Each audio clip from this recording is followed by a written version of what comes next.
Thank you.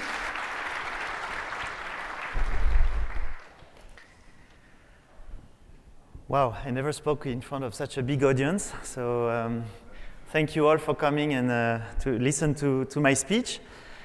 So I think you've heard a lot of things about drones already all day long, and I'm going to try to tell you what Parrot's been doing for a number of years already, especially in the consumer space.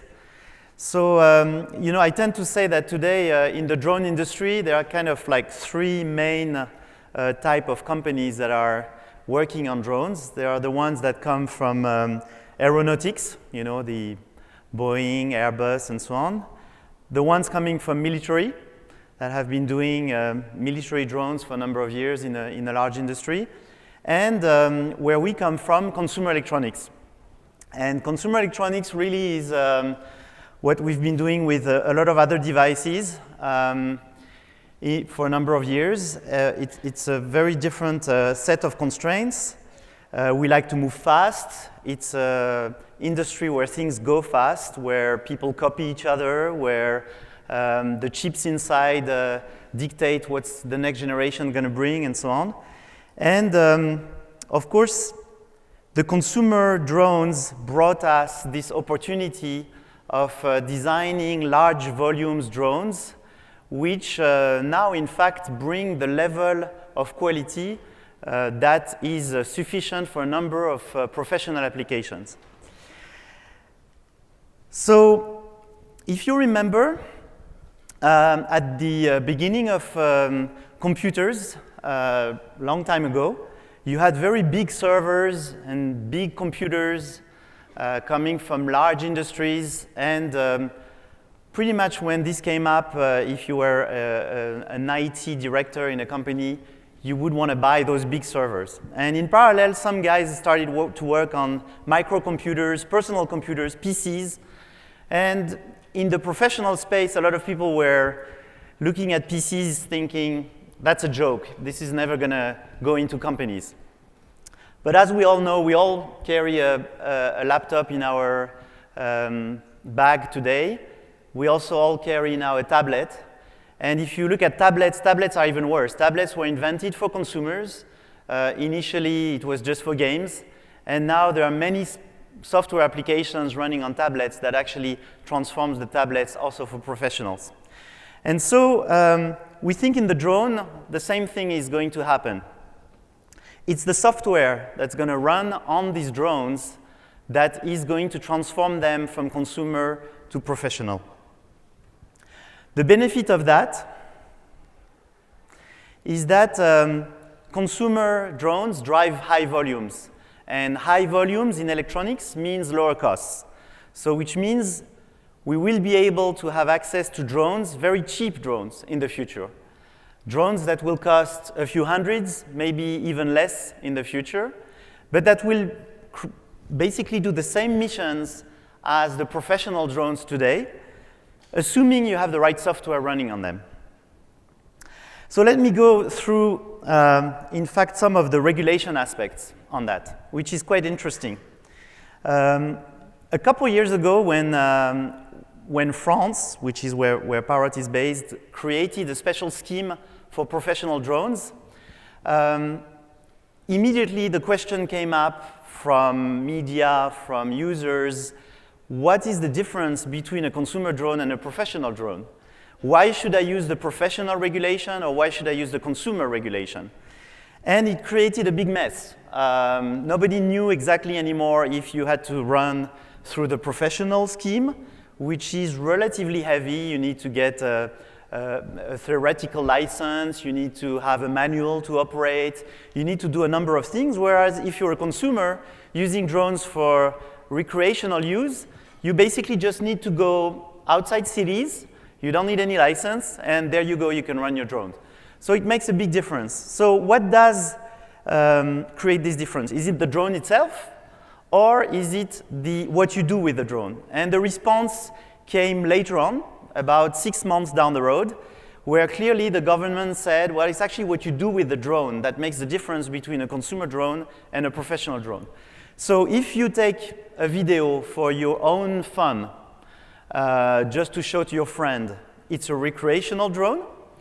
But if you actually making a video, let's say during a wedding, and that you're actually going to sell that video to the happy married couple, then it becomes a commercial operation, and then you fall under the commercial scheme, even though you may have been using the exact same drone. So we see already that this is kind of strange, right? Because if you look at what the regulator should look at is ensuring safety, right? And the safety is obviously the same whether you've been doing a fun video or if you've been selling the video. So this is still being discussed, and obviously we see that we're not at the end of the whole story, but what's happened over the last month is very interesting, both in the US and in Europe. In the US, the last document that was published by the FAA actually is considering to create a micro UAV category, which in this micro UAV category would let you do more things to be defined with maybe less things, less license, less protection to put than if you are using a heavier drone. And in Europe, the same thing happened. Before, Europe was only looking at laws for drones above 150 kilograms, so the huge drones. And recently, they've actually published a document that they would consider making a rule for drones all the way down to 0 gram, which means including the small UAVs. And they describe their new concept with 3 categories of drone, the lightest one being the open category, which is a category in which, again, for small weights, you would be able to more or less run in a much more free way than you are with bigger drones. Sometimes I like to compare that with Wi-Fi. If you look at Wi-Fi as opposed to using 3G or 4G, Wi-Fi is a very open system. Anyone can actually start up a Wi-Fi router anywhere, and as long as it's below a certain power, you can run multiple routers, and you're going to fight with your neighbor that may have a router in the next room. But because the whole thing is pretty well thought of, actually everyone finds this frequency, and everyone can run Wi-Fi pretty well. And so that's why locally Wi-Fi has become the de facto standard when you want to communicate, which is more used today than 3G or 4G for like a local use. It's a little bit the same here. If you consider drones, small drones, where you only want to make kind of local operations in a small area, why bother with big certification, big license, big things, whereas in fact you're just trying to run locally a small drone to figure out what you're flying over. And so if you look at Wi-Fi again, the number of things that it created, right? I mean, the number of applications that people have developed around Wi-Fi, the number of things that you can do, like connected objects and so on that run over Wi-Fi. So if we have this open category in the future, we think that this is really what is going to drive the big growth of the drone market that we all hope for here. So at Parrot, in fact, right now, if we go back to today, we offer both professional, I would say, professional drones and consumer drones. On the consumer side, we are doing all the way to mini drones, which are toys. And let me hold one in my hand to show you how small they are. So this is our smallest drone that we sell today in the consumer space. And on the other side, we sell professional drones, which one is the EB, developed by SenseFly, our professional subsidiary. The EB is a fixed-wing drone, but it actually shares similar genes as our consumer drone. The very important one is that it's light. So the EB is 700 grams, which means it's just a little bit heavier than the consumer drone that we make at Parrot, which is this one. So this is our consumer Bebop drone. And the EB is about the same weight.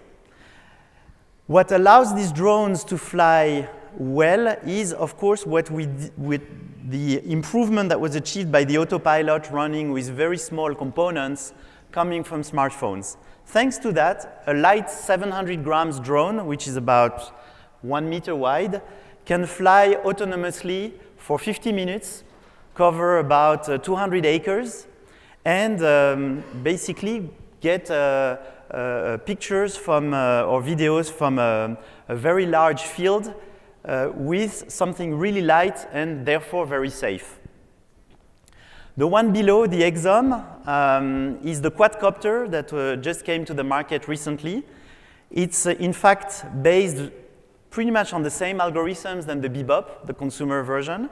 But of course, we added sensors around it, more video capabilities, and more algorithms for autonomous navigation. But if you look in terms of navigation, on the consumer side, we are offering an application which runs on iOS, Android, and so on, which is coming up now with navigation with waypoints, so pretty much autonomous navigation. On the professional side, we are still using Windows-type software, but also with automatic navigation, which means that they look more and more alike.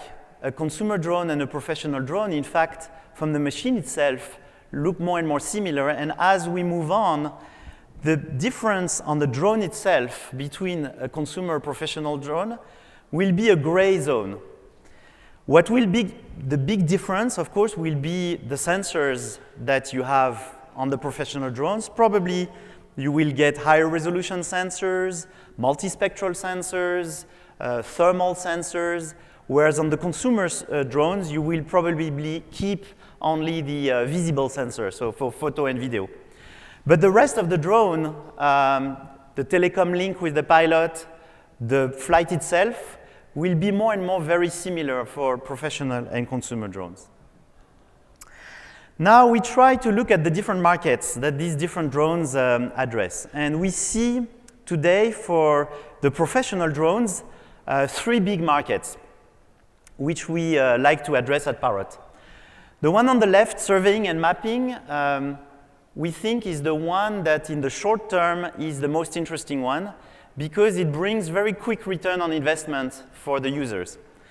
Basically, if you use a SenseFly EB and you run the photos into a Pix4D software, you get a very accurate 3D reconstruction of what you've been flying above, on which you can do measurements, very precise measurements down to centimeter, inches.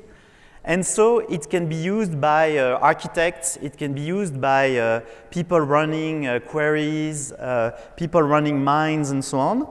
And this is a market that has really exploded in the last 2 years because before you had to do long measurements that would take days to, for example, measure a stockpile in a query.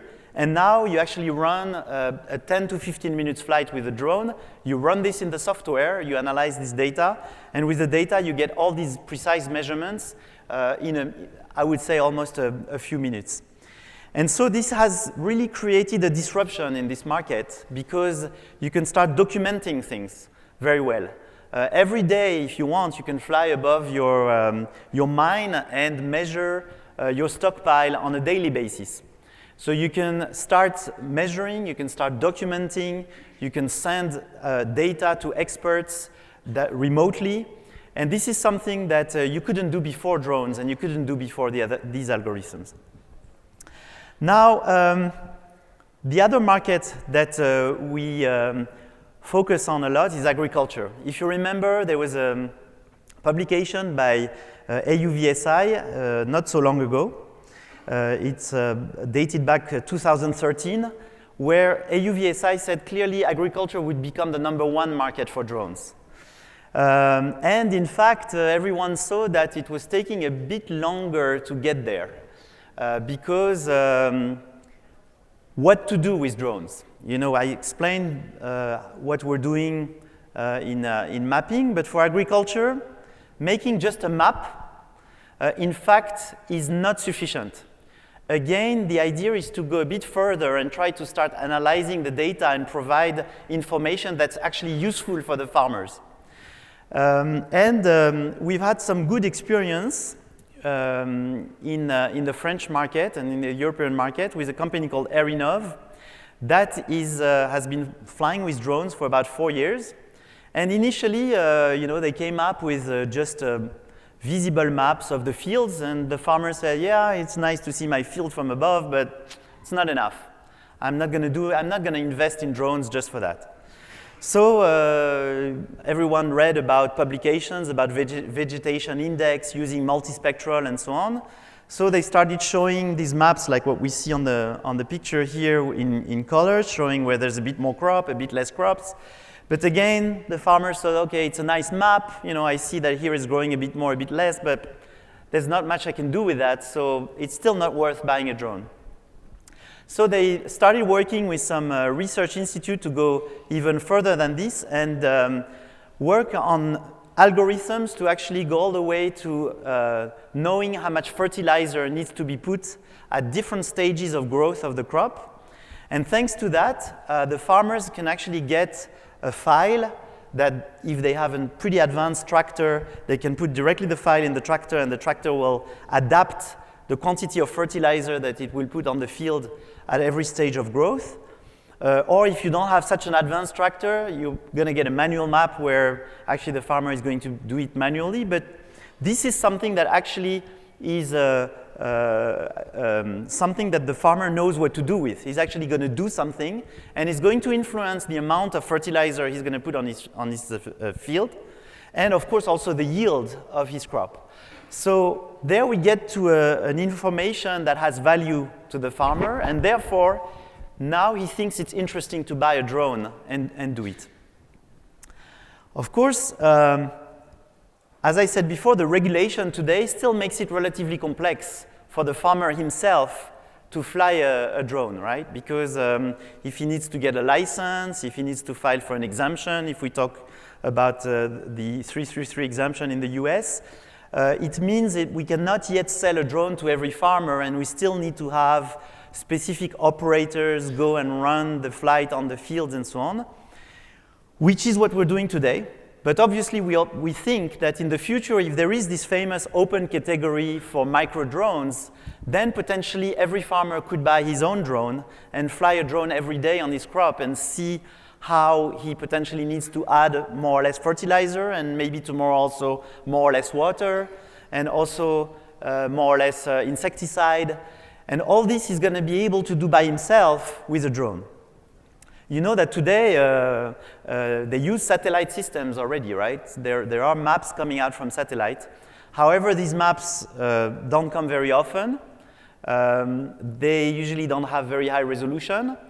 So if drones need to bring something, it's the possibility for the farmer to really be able to track on a day-to-day basis what happens. And that's what drones can bring, assuming the regulation happens. And we think that with light drones, it's going to be possible. Agriculture is a very interesting area also in terms of regulation, because it's outside cities, which means you don't have any safety problems that you may have if you fly above urban areas. There's also less privacy issues that you may face if you are in cities. So it's a good field in the short term to drive growth in the drone market. The last one is in the middle. It's about inspecting and surveying.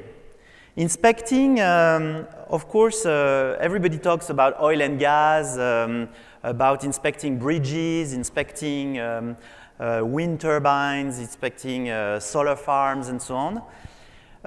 However, it hasn't been that easy yet of a market either, because you are starting to navigate in 3D.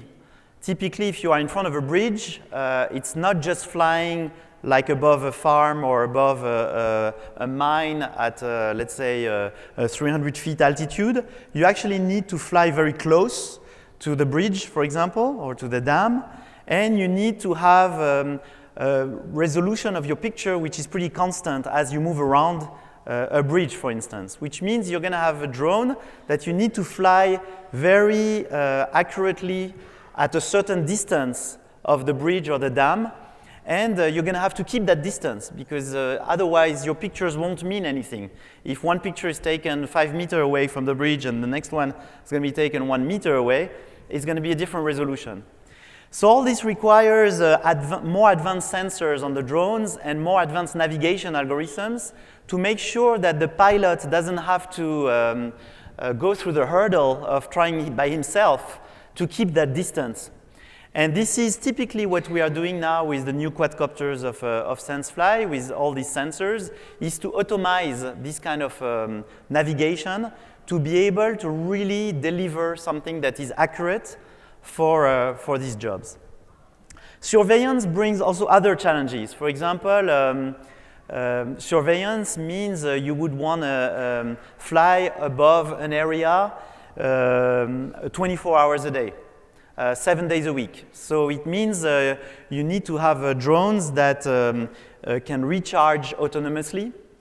You need to have drones where maybe there's no pilot at all. And again, this creates new challenges with respect to regulation, because today regulators want a pilot to be there. So with surveillance today, we are already doing some things with autonomous robots on the ground, learning already how to move autonomously around, and it's very similar to the kind of work that people are doing with autonomous cars, you know, how to check that there is no obstacle and so on.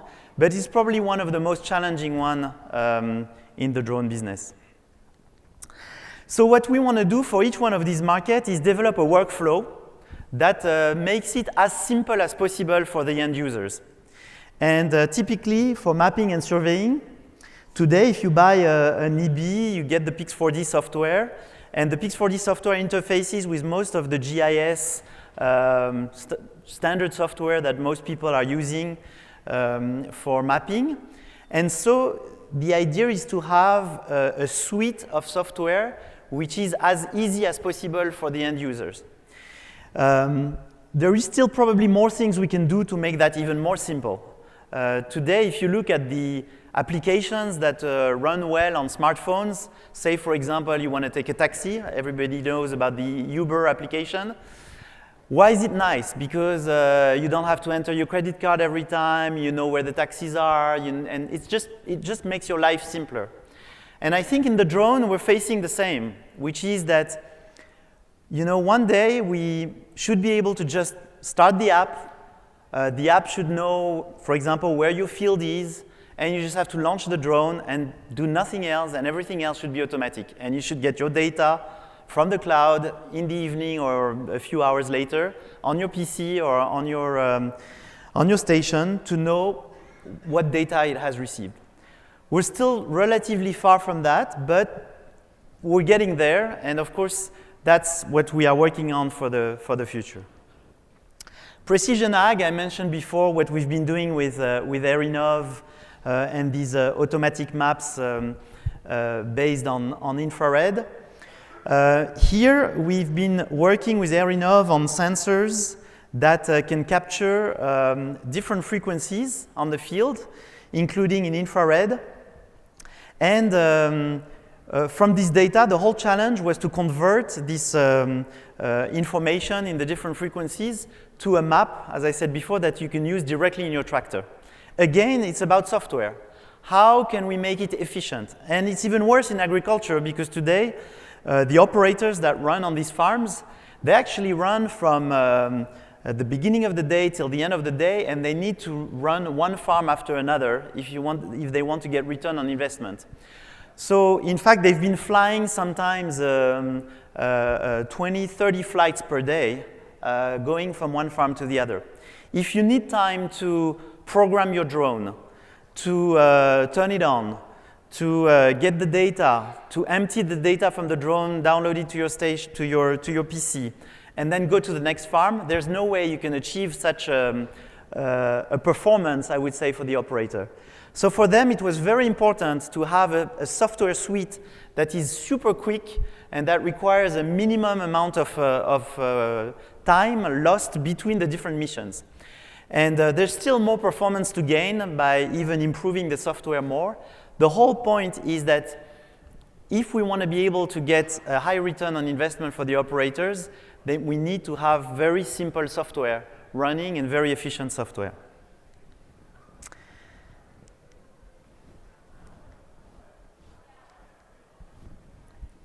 Inspection, I mentioned before, so there are many things to inspect. Bridges, planes.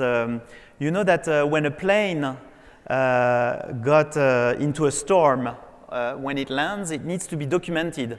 And today it takes sometimes 1 day or even several days to document the impact of lightnings on planes.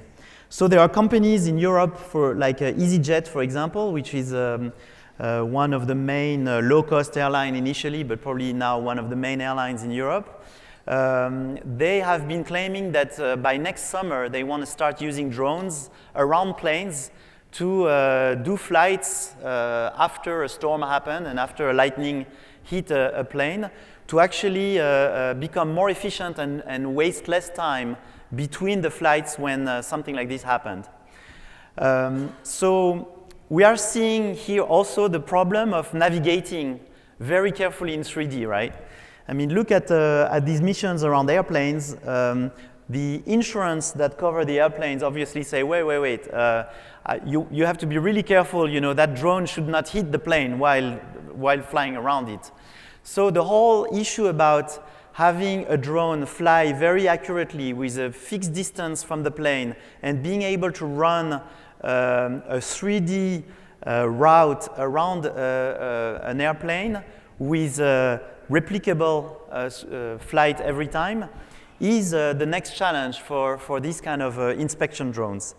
And for that, we are working on advanced navigation using the so-called SLAM algorithms, which means simultaneous localization and mapping, where the drone actually positions itself just like us human beings position ourselves in a room.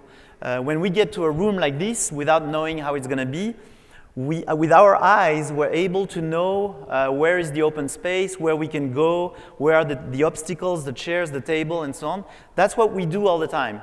That's what we've been learning when we were a baby walking around. And that's what we need to train these drones to do now, so that in the future, these drones can move around whether there is GPS or not, whether there are obstacles or not. And this, we're not quite there yet, but we're making progress, and that's the next challenge of this industry. So with the exom, the quadcopter of SenseFly, we're getting closer to that. And what they've been doing for the hardware part is adding a number of sensors all around the quadcopter. First, there is 5 cameras looking around. The one in the front is a 42 megapixel camera, which obviously brings very high resolution. And you have the other cameras around, as well as ultrasonic sensors that act in a smart way to know exactly the distance you have to, for example, the plane example that I was giving before, or the bridge or whatever. And so now it's all about software. You know, if we improve the software, we're going to be able to use this sensor information and navigate more and more autonomously thanks to these different sensors. Now, switching back to prosumer markets. So, you know, we have this Bebop, which is sold for consumer applications. And it's very light, very safe. And so a lot of professionals contacted us and said, we would like to use your consumer drone for professional applications. What could you bring to us? And so again, we've been looking at what could be the markets that are interesting to address with such drones. One market that where drones are used a lot is media, TV channels and so on. Which need to not only film interesting landscapes and so on, but sometimes also report live events, breaking news. And for them, they need to go anywhere in the world with something in their backpack that they can launch very quickly, potentially just with their smartphone in their pocket and nothing else. And of course, a consumer drone is exactly that. It's light, it's very easy to carry around.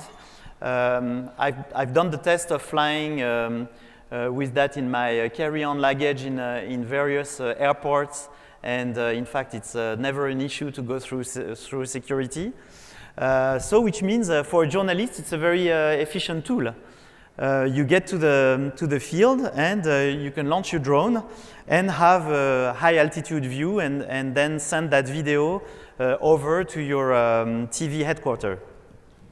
The main issue, in fact, there is also to stream that video of high quality, not only from the drone to the pilot, but also live from the pilot to the TV headquarters.